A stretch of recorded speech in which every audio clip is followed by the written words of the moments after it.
Okay, hai semua, Assalamualaikum, salam sejahtera. So kita sambung balik. Kita nak cover, tadi lepas pada kita dah cover on 3 candlestick yang terbaik pandangan saya. Okay, kita sekarang ni kita nak cover mengenai market structure. Okay, so market structure, dia punya fitrah market ni, dia akan bergerak macam ni. Dia akan zigzag, zigzag. Okay, so ini macam kita cakap apa, uptrend ataupun selain pada uptrend apa, bullish. So dua benda ni. Okay, so nama dia bullish ataupun market tu tengah uptrend. So dalam keadaan uptrend ni, kalau korang semua perasan, dia ibarat dia datang zigzag, zigzag, zigzag, zigzag. Okay, korang kena tahu satu perkara. Alright, it's very simple, iaitu bila dia naik, kalau korang perasan, dia akan turun balik. Dia naik, dia turun balik. Dia salam kawan yang lepas. Dia naik, dia salam kawan yang lepas, dan dia naik. Okay, so kalau korang betul-betul perasan, kalau saya tarik line dekat sini, nampak? Nampak tak? Bila saya dah tarik line dekat sini, kita akan nampak dia akan datang. Bila dekat sini, dia akan salam balik dekat sini. Dia salam dulu, kemudian dia sambung perjalanan dia.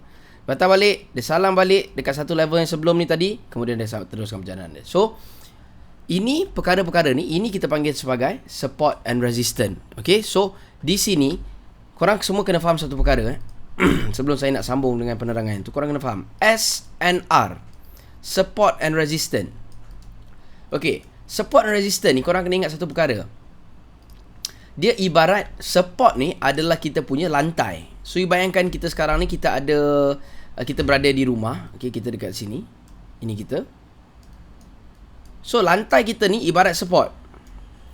Atas atap kita ni kita panggil sebagai resistance. Okay, bumbung kita tu adalah resistance. Okay, so itu saja beza dia. Jadi resistance dan support ni sifat mereka kuat. Bermakna setiap kali perkara yang berlaku, kena dekat diorang akan melantun, kena dekat diorang akan melantun, kena dekat diorang akan melantun. Okay, so kalau kita ambil balik dalam situasi tadi, okay, support resistance tadi, kita ambil macam ni. Okay, dia kena saja dekat line-line ni, dia akan melantun balik. Okay, sekarang ni saya tunjuk kat anda semua satu benda. Kalau korang perasan di sini, sepatutnya bila dia kena dekat dia punya, sebab ini sekarang ni, ini support. Ini support, ini adalah resistance untuk yang ini. Resistance, betul. Tapi sekarang ni dia dah pecah dinding resistance. Maksudnya tadi kita sebagai satu manusia dekat sini, rumah kita ada dinding, ada lantai dan ada ceiling kan. So dia dah pecahkan ceiling tu. Tak tahu lah dia jadi Iron Man ke apa ke, I'm not sure. Tapi dia dah pecahkan benda tu. So bila dia pecah benda tu, dia jadi breakout. Okay, dia dah breakout kat sini. Nampak dia dah breakout. So proses ini kita panggil dia sebagai breakout. Ingat bila dia pecah je dinding atas atau bawah, kita panggil dia breakout. You have to clear that. Tulis. Okay, you can jot down this. So bila dia pecah je mana-mana dinding, sama ada dinding bawah atau dinding atas, kita boleh ambil dia sebagai breakout. Tapi bila dia patah balik dan dia salam balik tempat yang dia pernah pecahkan tadi, iaitu di sini, previous resistance, dan dia terus pergi, itu kita panggil dia sebagai RBS, iaitu resistance become support.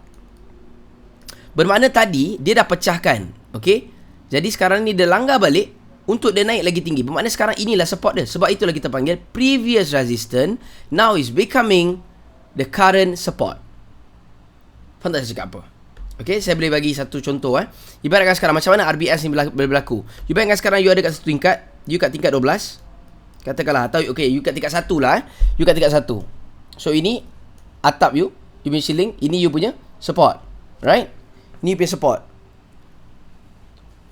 So ini adalah support, ini adalah resistance. Jadi dalam hal ni sekarang ni, you di tingkat 1.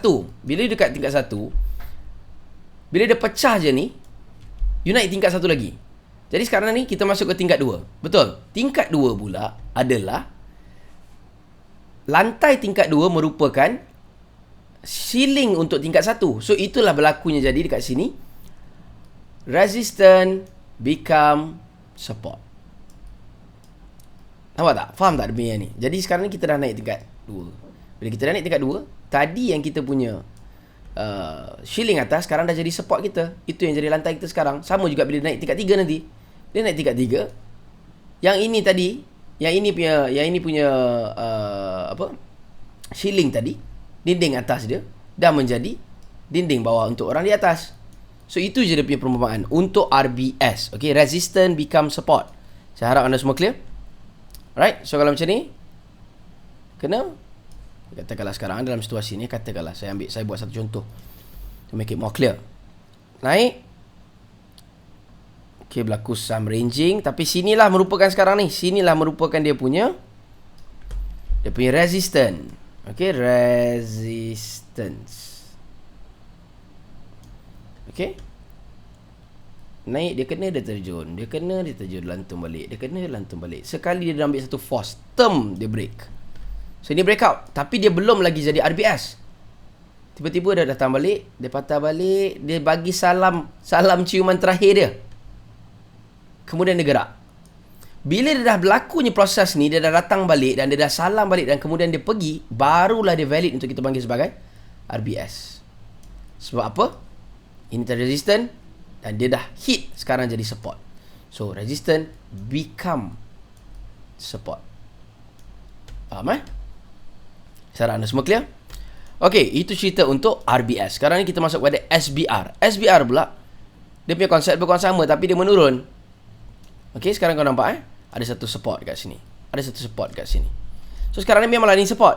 Tapi bila dia kena dan dia bagi salam dekat previous support tadi, sekarang ni sebab dia dah breakout. Dia dah breakout kat sini. Bila dia dah breakout, dia datang balik untuk bagi salaman yang terakhir.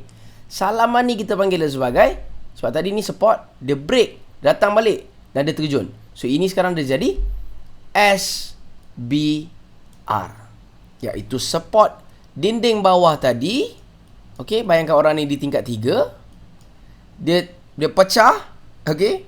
Tak tahu dia superhero ke apa, dia pecahkan benda ni. Dia dah pecahkan benda ni dan dia lantun kali yang terakhir. Dan sekarang ni dia dekat sini, iaitu sekarang ni mana resistance dia? Resistance dia adalah previous support dia kat sini. So ini sekarang dia punya resistance, dah bukan lagi support dia. Okey, saya harap anda semua clear. So itu SBR, RBS. Okey, sekarang ni kita akan go to the next one, iaitu apa yang menjadikan satu trend tu adalah uptrend.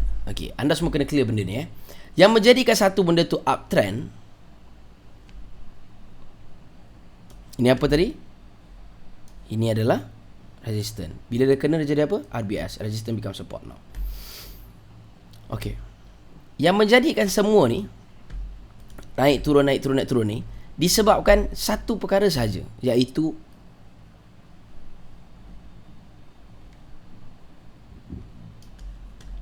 kita panggil sebagai higher low, higher high, higher low, higher high, higher low, higher high. Okey, satu tip saya bagi satu formula untuk korang nampak lagi senang Bila korang nampak benda tu uptrend, first kali korang buat, korang letak H. Sebab everything dekat situ semua high, high, high, high, high. Okey? Dan beza dia adalah bila dia di bawah, kita letak DL. Bila di bawah, kita letak DL. Bila di bawah, kita letak DL. Bila di bawah, bila di bawah, kita letak DL. Dan bila di atas, kita letak H. So, iaitu higher high. Dan di bawah, kita bagi higher low. Okey? Saya harap anda semua clear pasal benda tu.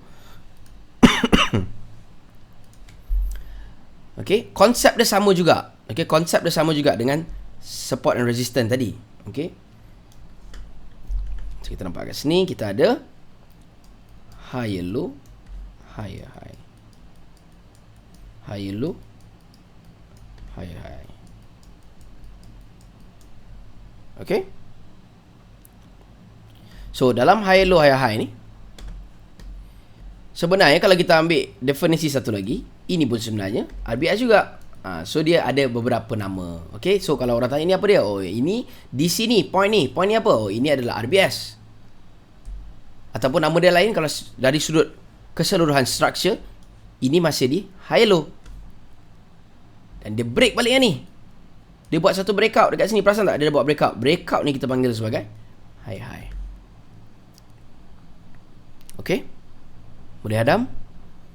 Kalau tak boleh replay balik video ni. Okay? So itu saja untuk high high, high low, high high, high low. So kita kena ingat, high low ni dia mesti kena berada. Tengok bila saya buat high low, high low, high low, high high, high high, high high. Okey. Kalau anda perasan, setiap kali high high dia mesti lagi tinggi daripada yang tadi ni. Perasan tak? Dia punya level dah lagi tinggi. So dia higher high, higher high. Nampak? So maksud nampak tak? Dia dah lagi tinggi daripada lagi tinggi daripada level sebelumnya untuk yang high. Yang low pula, perasan tak? Higher low, higher low, higher low. Okey? Higher dia lagi tinggi daripada previous ni. Harga dia lagi tinggi. Tapi dia masih kategori low dalam situasi ni. Ataupun dalam bahasa lain dia, kita panggil dia sebagai apa? RBS. Okay? Ada naik dia breakout. Jadi dia dah breakout kat sini. Dia buat high low lagi. Nampak? Dia punya high low ni dengan ni semuanya meninggi. Ini pun meninggi. So ini menjadikan sebuah trend tu jadi uptrend. Untuk downtrend pula lebih kurang sama. Bila kita nampak dia menaik, kita standby H. Dia di bawah, kita letak L. Bila kita nampak dia standby H je. Dia nampak belah atas, kita letak H. Itu saja. So ini untuk uptrend. Untuk downtrend pula, kita nampak apa? L dulu kita letak. Okay? Dia akan ada dua benda. Lower low, lower high. Okay? Ini untuk downtrend. So untuk downtrend, tengok right?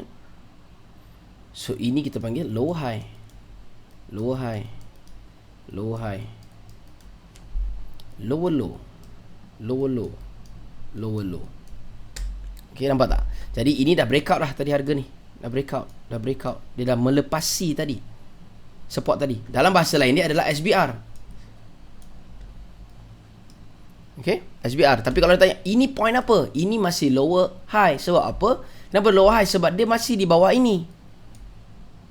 Yang ni pula kenapa dia masih lower high yang ni? Sebab ini di bawah lower high yang ini. Kalau kata yang ini pula, kenapa dia lower low yang ni? Sebab dia lagi low daripada lower low yang ni. So konsep sama. Dia menurun. Yang ini pula menurun. Kalau high pula, dia high. You see? Kenapa tak? Bila kita nampak dia uptrend, kita standby H. Bila nampak downtrend, kita standby L. Ini bukannya kata kita kena standby dekat chart tu macam mana. No. Ini standby untuk ilmu kita lah, information kita lah. Okay, knowledge kita. Alright. Okay, seperkara lagi. Ini very simple lah sebab tadi saya dah cover yang a bit korang kena perah kepala sikit. Yang ni saya nak make it simple je. Okay. Ni last part of the video. Lepas ni kita sambung benda lain. Okay, now. Tadi kita kata support resistant. So makna bila dia kena dekat resistant, ini basic kena dekat resistant, dia kena patah balik kat support. Bila dia kena dekat support, dia kena patah balik kat resistant. Bila dia kena dekat resistant, dia kena patah balik dekat support. Tapi kalau dia break, dia datang balik, itu kita panggil dia sebagai, sekarang ni dia dah jadi apa? SBR. Nampak tak situasi dia sekarang ni? Jadi macam mana pun kita kena tahu asal usul support resistance ni kuat. Itu kena tahu. Diorang ni adalah dinding di mana selalunya bila price sampai dia akan melantun balik. Okey. Bayangkan ni adalah dinding. Bila price sampai je dia akan lantun balik. Tapi sekiranya berlaku breakout, ini hanya breakout dia belum kategori SBR ke apa benda ke, belum lagi.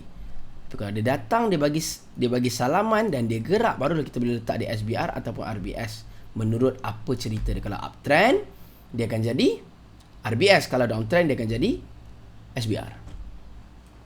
Okey, saya harap anda semua clear. Okey, kalau agak macam dah pening-pening sikit, tapi sebenarnya benda ni simple je. Alright, mungkin kalau yang mana yang baru, yang first time, okey, korang boleh minum air dulu, relax dulu, dan buka video next. Okay? So kita jumpa dalam next video. Assalamualaikum. Take care.